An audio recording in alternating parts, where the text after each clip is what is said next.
¿Qué me interesa que ustedes puedan recuperar de esta clase?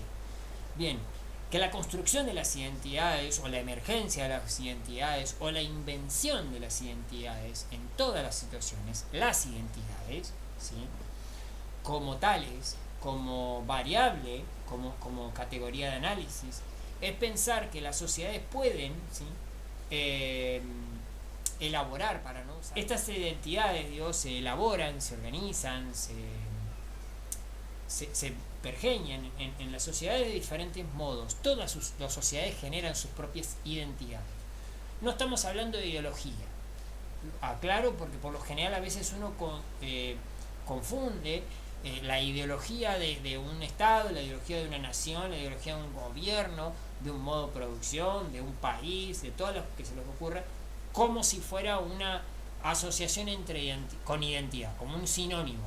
No son sinónimos, tienen comportamientos similares, pero la diferencia es que la identidad, por ejemplo, no necesariamente pertenece a un conjunto de mecanismos organizados, ordenados, con fines concretos, ¿sí? La ideología sí hace eso. La ideología sí está asociada a un conjunto de mecanismos. Por eso podemos hablar de ideología dominante, por eso podemos hablar de ideología de Estado, de un partido ideológico o con una mirada ideológica, porque tiene un conjunto de mecanismos, ¿sí? Que va a apuntar con un objetivo concreto, ¿sí? En cambio, la identidad es un proceso, ¿sí? De alguna manera, de elaboración de patrones que tiene que ver, que están asociados con la ideología, pero que no tienen que ver necesariamente con el uso consciente de mecanismos con un interés determinado, ¿sí?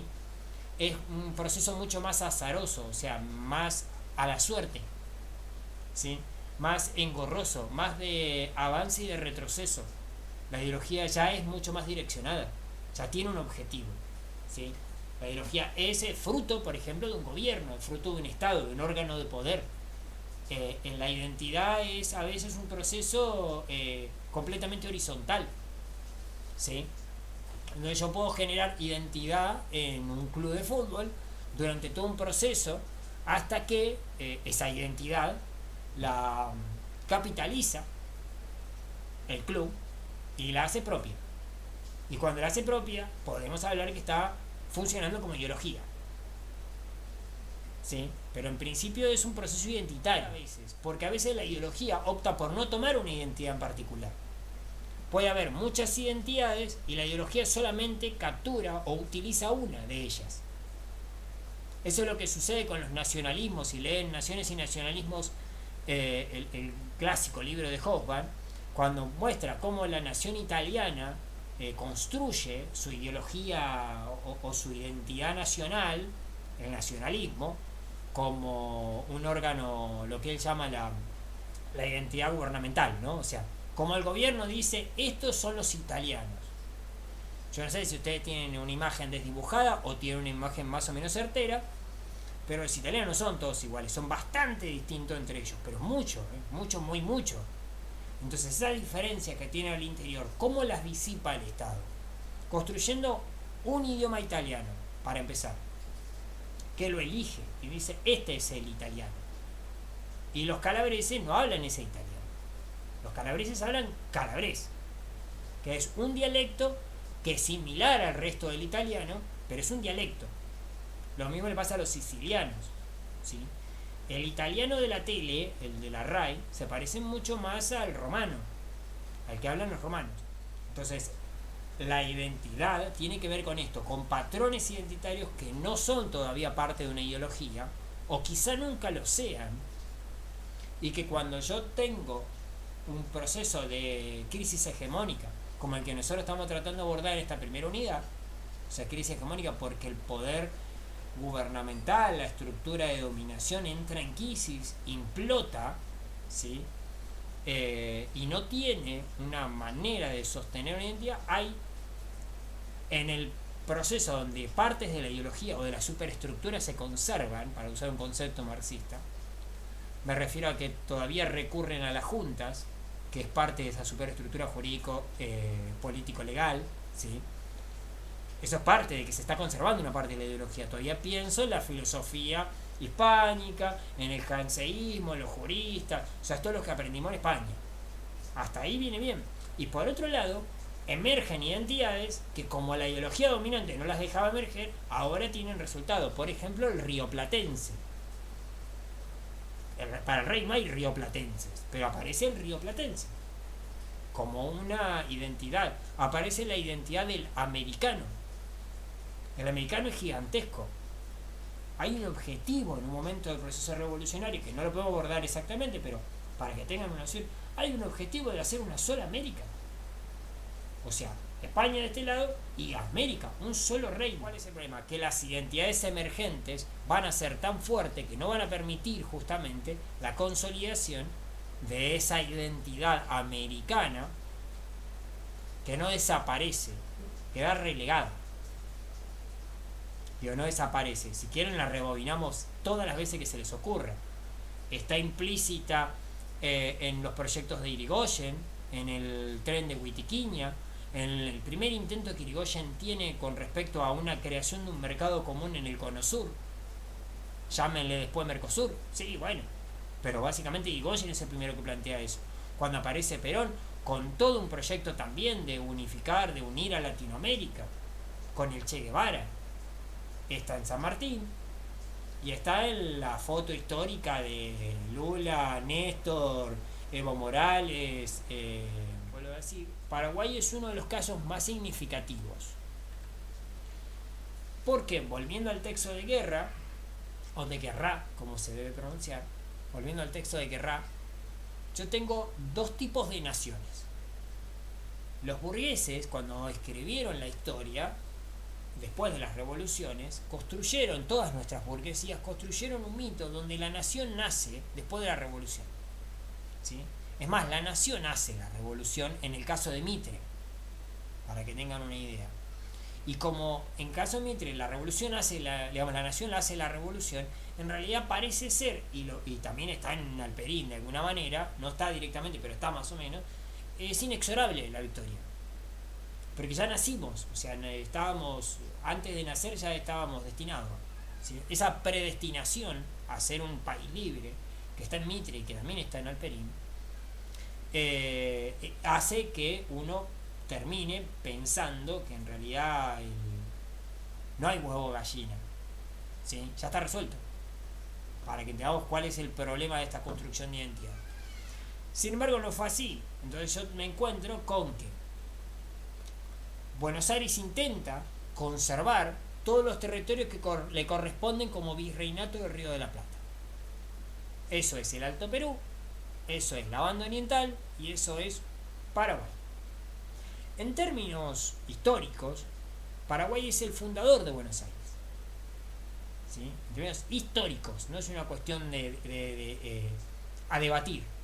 No se debate eso. ¿Sí? Se funda Buenos Aires, se funda Asunción, con pocos días de años de diferencia. A Buenos Aires la destruyen y Buenos Aires se refunda con vecinos de Asunción, ¿sí? Con ganado de Asunción, ¿sí? Y con armas y herramientas que vienen de Asunción. Durante mucho tiempo Asunción es la capital de la provincia del Paraguay, de la cual una de las aldeas mugrientas más abandonadas es Buenos Aires. Para que más o menos figuremos en la historia. Nosotros somos argentinos y tenemos esta parte la tenemos trastocada, ¿sí? Entonces es sano pensar en términos paraguayos para poder entender el conflicto entre las dos partes. En un momento determinado, que nosotros ya trabajamos en una clase anterior, Buenos Aires da un salto geopolítico y se convierte en la cabeza del virreinato. Eso, ¿cómo se ve a los ojos de Paraguay?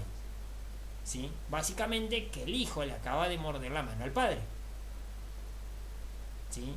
Además de eso, esas reformas que convierten a Buenos Aires en la capital son las mismas reformas que atentaron contra las misiones que convirtieron a Paraguay en tan importante. O sea, vienen todas de la mano. Cuando las reformas borbónicas son lo mejor que le puede haber pasado a Buenos Aires, las reformas borbónicas son lo peor que le pasó a Paraguay. ¿Sí? Porque justamente lo deterioran en poder, en poder económico, en poder real, ¿sí? De esa manera, la construcción de la nación paraguaya está asociada a todo ese raconto histórico. Y es una de las cosas que, volviendo a esto que decíamos, que trataba de decir recién de Guerra y que se me perdió en el razonamiento, Guerra dice, bueno, la historia burguesa construyó una historia de que la nación nace con la burguesía. Y no, hay naciones anteriores o preburguesas, si le quieren llamar. La diferencia es que no es el Estado-nación capitalista. Atrás hay una nación con identidad. Esa nación de antiguo régimen es una nación que se construye hacia el pasado. Entonces Paraguay construye su identidad nacional hacia el pasado. Justifica su existencia en el pasado, no en el futuro, no hacia adelante. Es una nación que tiene derecho de existencia por el tiempo que tiene de existencia. Eso sí, espero que se entienda. Entonces dice, a ver, ¿por qué yo soy Paraguay y no voy a aceptar lo que Buenos Aires dice? Porque yo fundé a Buenos Aires. Y no solamente eso, Buenos Aires existe gracias a que Paraguay la defendió cada vez que los bandeirantes, que son una especie de grupos armados mercenarios que pertenecen a la corona portuguesa, salían a ganar tierras y trataban de entrar a Buenos Aires o a los sectores aledaños. Colonia del Sacramento es un ejemplo de eso. Y fue Paraguay la que sostuvo con las misiones la resistencia de la avanzada brasileña. Entonces, ¿cuál es el otro enemigo? ¿Solamente Buenos Aires? No, los brasileños durante todo ese periodo histórico que va hacia atrás, o sea, de 1811 hacia atrás, 1811 independencia paraguaya, ¿no? De 1811 hacia atrás, cuando los paraguayos miran hacia atrás, todo este tiempo Brasil nos acosó y trató de reducirnos a una colonia, a un espacio conquistado, ¿sí? Y esta cosa, ¿no?, de la gallardía, ¿no?, del coraje paraguayo. Entonces se construye ese mito hacia atrás del aguante paraguayo, tanto del asedio y la traición porteña contra el traidor porteño como con el invasor portugués. ¿Sí? Entonces yo construyo un heroísmo paraguayo de esos dos que siempre van a querer ver de rodillas a Paraguay, para hacerlo más fácil, más patriota, ¿no? O sea, armo este discurso a propósito para que entendamos cómo Paraguay construye su identidad. Me pongo la remera un ratito de Paraguay y para que entiendan cómo se construye esa identidad paraguaya.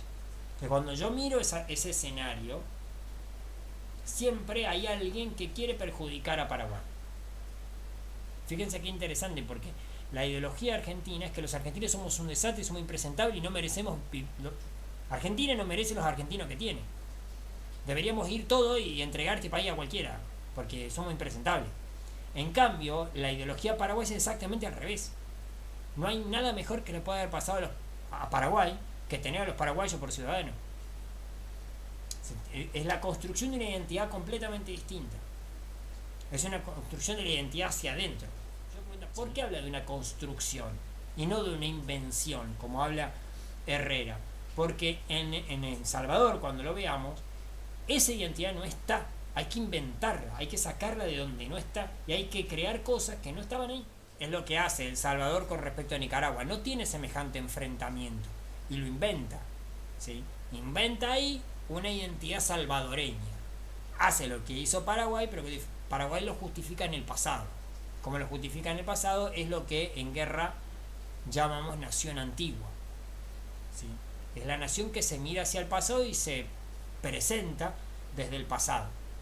Es similar, no lo trabajamos, pero es similar a lo que pasa en México. O sea, en México la nación se justifica en el pasado, en la Virgen de Guadalupe, en ser la joya de la corona, ¿sí? Acá los paraguayos están construyendo esa identidad.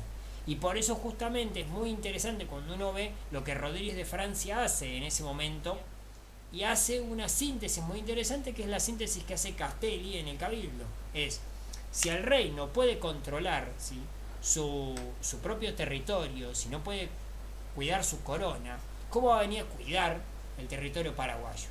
¿Y a quién le toca eso? Eso le toca a los paraguayos. O sea, no se puede esperar de otro, se tiene que esperar del pueblo paraguayo. Entonces ahí hace una relectura que a nosotros nos interesa mucho sobre esta lógica del pactismo. Porque en el clásico pactismo es lo que pasa en Buenos Aires, ¿sí? Es el pueblo pacta con el rey, falto el rey, la soberanía la retrovierte al pueblo. Sin embargo, los paraguayos no piensan eso. Dicen, nosotros nunca delegamos la soberanía. Lo que se delega en términos de Rodríguez de Francia es el poder, el ejercicio del poder. Nunca los paraguayos dejan de ser soberanos en términos de Rodríguez de Francia. Es la tercera. Eso me está hablando a mí de que en ese momento Rodríguez de Francia se presenta como voz del pueblo paraguayo. Eso significa que estamos construyendo un colectivo que es mucho más sólido de lo que teníamos hasta hace un ratito. Y de hecho habla de voluntad, ¿sí? O sea, otra vez una opción colectiva que no tiene que ver con algunos, con un sector. Habla de la voluntad, de algo que es más masivo, que es más amplio y que se expresa, ¿sí? Eso significa que ya no estamos hablando del ciudadano individual, no de las corporaciones, ciudadano individual tipo ciudadano moderno burgués, diría, o de las corporaciones del antiguo régimen. Acá hay una voluntad, es la voluntad popular, ¿sí? Y esa voluntad popular es, si quieren, como comparación, la que está impresa en el himno nacional en 1813. Si uno lee el himno nacional pensando que fue escrito en 1813 sin la independencia firmada, uno ve la voluntad popular y ve la independencia sin que la hayan firmado, ¿sí? Porque básicamente los pueblos digamos, responden a esta actitud, ¿sí? Entonces, según el himno, y muestra justamente la campaña, si uno mira la versión original, las campañas de los ejércitos que están recorriendo América y cómo el español mata y escupe hiel y sangre, dice en una parte que no cantamos.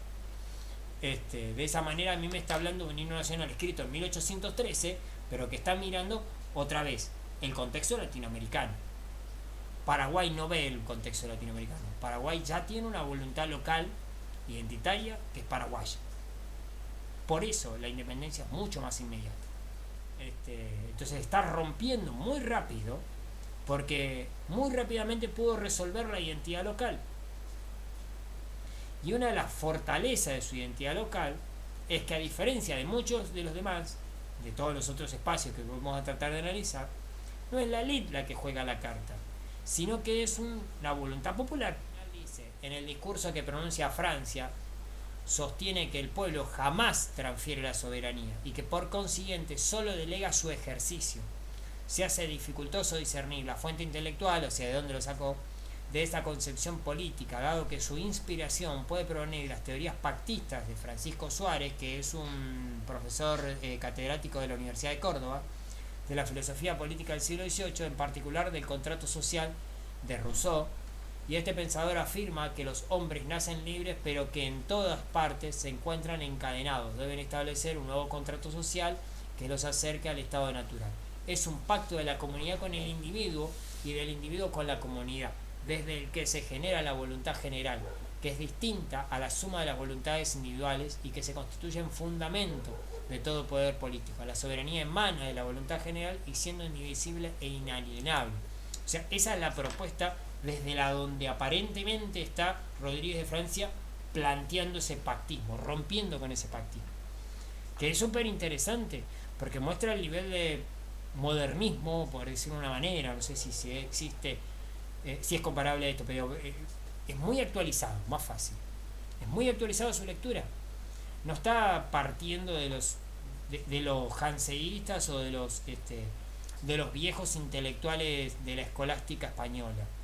Está leyendo a Rousseau o lo está aplicando de manera concreta en Paraguay. De hecho, ¿por qué? Porque sucede que estos morenos pardos, llamémosle afrodescendientes, en grandes rasgos, porque tanto morenos como pardos no son esclavos, esclavizados inmediatos, me diría, son nacidos en América.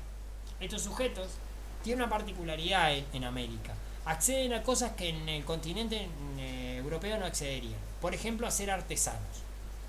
Ya lo dijimos en otro momento, los españoles no vinieron a trabajar, entonces obviamente son permisivos en que otros hagan trabajos. ¿Cuáles son estos trabajos? Los artesanos. Un sector muy interesante, que es lo que estudia Solano, es que estos artesanos se dedican a una parte de la artesanía que requiere una preparación mayor. O sea, los zapateros de Buenos Aires, los sombrereros, los metaleros, o sea, los plateros de Lima, todos esos sujetos tienen una experticia importante para hacer lo que hacen, ¿sí? O el detalle del artesanado, pero no conocen de matemática, no conocen tanto de física o de química. Todo lo que conocen, lo conocen por el hecho de hacerlo. En cambio, estos artesanos en particular son sujetos que manejan conocimientos de matemática, de física y de geometría. Ergo, son afrodescendientes que estudiaron. Eso rompe un poco de que el afrodescendiente es la línea más baja o el sector más perjudicado por el sistema. Tienen ciertas opciones de mejorar sus condiciones y acceden a cosas, en excepciones, obviamente, no la mayoría, ¿sí? Y en este caso, en particular, el de los artilleros, a estos conocimientos de matemática y geometría. Cuando uno es un artillero y se encarga de manejar los cañones, las baterías se llaman también, y tiene que aprender cuándo, por ejemplo, empiezo a tirar con el cañón y empiezo a errar. ¿Qué es lo que está pasando? ¿Por qué estamos errando? ¿Qué es lo que está mal? Si estamos muy atrás, estamos muy adelante, el cañón está muy recto, ese tipo de cosas. Solamente lo sabe alguien que sabe de matemática y de geometría, ¿sí? O debería saberlo. Y es lo que hacen estos artilleros. De la misma manera, cuando saben algo que se llama carry-cureña, la carry-cureña son las ruedas o el aparato que permite mover los cañones. Cuando se les rompe la carry-cureña, ¿por qué? Cuando tira, se rompe, se raja el cañón, ese tipo de cosas las aprenden con cuestiones de física, de química, ¿sí? Entonces, eso significa que estos negros entendieron que si estudiaban hacían menos y eran tratados como prestigio, porque el artillero no es cualquiera dentro del ejército, ¿sí? No es la primera línea como en la mayoría de los ejércitos de la independencia. El artillero es la élite, son los oficiales, la caballería europea, no la de acá, la caballería europea y los artilleros. Son los sectores más exquisitos del ejército, porque son formados, o sea, los oficiales que son nobles, la caballería que es la nobleza también, los sectores de nobleza, y la artillería que son los que estudiaron. Pueden ser parte de la nobleza y algunos son burgueses, pero básicamente son personas con formación que acceden a un conocimiento distinto. Después el resto es infantería, es agarrar el fierro y matar gente de la vereda de enfrente. O sea, no es mucho más complejo. En cambio, los artilleros son una élite porque no van al frente y pelean atrás. Ni siquiera se arriesgan, ¿sí? Tiran por arriba. Además de eso, estos muchachos que nosotros tenemos en Nueva Granada están en el lugar fortificado más importante, por donde ha pasado varias veces Jack Sparrow, que es Cartagena de Indias, ¿sí? Es un fuerte bien alto que tiene una perspectiva de tiro muy larga. Entonces los artilleros que tiran ahí no le tiran a cualquier cosa, y cualquiera que viene en un barco y se mete ahí sabe que si se va a meter ahí es porque va a matar o morir. Eso lo aprende este sujeto genera entonces un respeto en torno al resto de los compañeros de esa estructura, ¿sí? Entonces el ejército los respeta, pero son negros, ¿sí? El rey los respeta, el rey les da lugar y les da privilegios, no pagan impuestos, ¿sí? Visten el uniforme todos los días, eso le da un prestigio. Uniforme blanco, digo, ¿no? Porque son del ejército del rey, blanco y rojo, o sea, blanco por completo con los cuellos rojos y la cintura roja. No sé si lo habrán visto o se lo han cruzado. Es la imagen típica del ejército. Usa el uniforme que usa un español, no el que usa esto. Si ustedes ven sobre la parte, bueno, lo que es Panamá, que sería la parte blanquita, esa cosa finita que es blanquita, y Colombia, que sería el país amarillo del norte, ¿no? En ese extremo que se sale de Colombia, que se mete como en Venezuela, en eso está Cartagena de Indias. La plata, para hacer una cosa que tiene que ver con la materia anterior, la plata que sale del Perú en la versión original, ¿sí?, va a salir de Perú tomando por lo general el puerto del Callao. El puerto del Callao está en la zona norte del Perú, casi al borde del Ecuador. ¿Sí? Una vez que tome desde ahí va a salir por barco. Por barco va a ir hasta el Istmo de Panamá, o sea, la parte angosta de Panamá, para poder cruzar, ¿sí?, rápidamente y tomar el Océano Atlántico, por lo general en barco hasta Cuba, y en Cuba va a cargar todo lo que sería la provisión de alimentos y vituallas para el largo viaje, y una vez que haga eso se va a ir ahora sí efectivamente al puerto de Cádiz o al puerto de Sevilla. Como en este espacio, que justamente esta parte saliente de Colombia, que mira de frente a Panamá, yo tengo una costa alta, no tengo una costa de playa, sino tengo una costa acantilada, me va a permitir rápidamente colocar una fortificación muy grande, una fortaleza gigantesca, una auténtica ciudad fortificada, que va a poder ver con una mirada lejana a todo el complejo de islas que aparecen acá, y que en pocas palabras son las islas de los piratas. Lo interesante es que de esa manera Cartagena de Indias controla buena parte del circuito que viene de la plata de Sudamérica, que es el bien estratégico que los españoles vienen a buscar a América. Entonces, de esa manera yo artilladamente evito que los piratas ataquen tempranamente, ¿sí?, esos barcos que salen, porque una vez que entren mar adentro, para los piratas tampoco es conveniente atacarlo. Hay una cuestión que a mí un gusto parece obvia, pero que es válido usar como explicación, es pensar el hecho de que si yo soy un pirata y trato de robar un barco que traslada plata, la esencia de ese enfrentamiento no está en con una serie de bombardeos hundir el barco, está en herir el barco de manera suficiente para que no pueda navegar, pero abordarlo, de esa manera al abordarlo poder recuperar la plata que está adentro. Y ese enfrentamiento, darlo mar adentro, es muy complejo, ¿sí?, es mucho más arriesgado. En cambio, si yo logro que ese enfrentamiento se dé en este espacio de compleja navegación por las corrientes, por la cantidad de islas y de pequeños archipiélagos, no solamente puedo vencerlo y obtener sin hundirlo, sino puedo de alguna manera trasladarlo hasta alguna de esas islas y poder recuperar el cargamento, ¿sí?, y todo lo que me sea útil de ese barco, no solamente el cargamento en términos de plata, ¿no?, todo lo que yo puedo usar, e incluso repararlo y usarlo como futuro galeón. Por eso es tan importante Cartagena de Indias, y por eso justamente tiene esta posición estratégica. De la misma manera que esa posición estratégica la va a lograr Montevideo.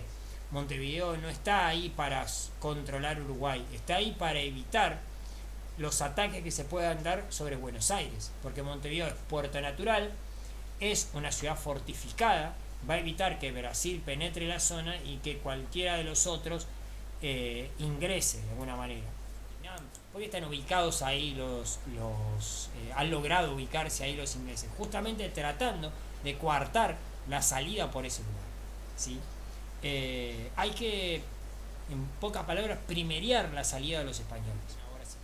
Entonces yo voy a tener un lugar importante para el rey, un sector de la población que de otra manera no sería respetado, o sea, los afrodescendientes, que logran entonces una identidad corporativa me refiero como cuerpo, nosotros los artilleros pardos, ¿sí?, afrodescendientes, esa identidad la buscan en sostener sus privilegios, ¿sí?, en sostener la distinción con respecto al resto de la sociedad, porque vienen de una sociedad antiguo régimen donde los grupos de la sociedad buscan la distinción, buscan no ser igual al resto.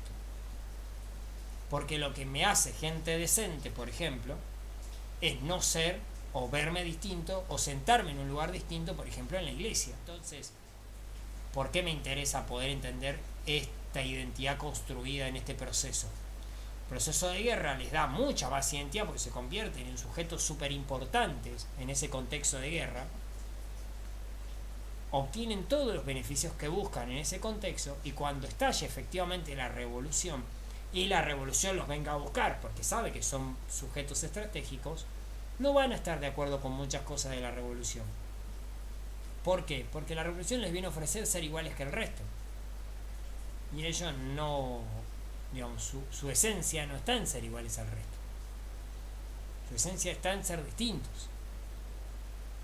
O sea, su identidad, esto que veníamos buscando, su identidad se construye en torno a ser distintos, en la distinción, diría Bourdieu, ¿sí? Su identidad se construye en la distinción. Entonces, como su identidad se construye en la distinción, la ciudadanía universal, igualitaria, ¿sí? Horizontalizante, no les es tentadora, no les sirve. Entonces rompen con ese intento de construcción de esa nueva identidad que es la nación libre. No les es cautivadora, para que lo entendan. Construyen, ¿por qué me interesa esto? Poder ver que hay identidades que se truncan, que no llegan, ¿sí? Yo puedo construir identidades que no se convierten en ideología dominante, que no se convierten en una nación. Estamos en el proceso de la construcción de las naciones. No tiene por qué terminar de una manera determinada.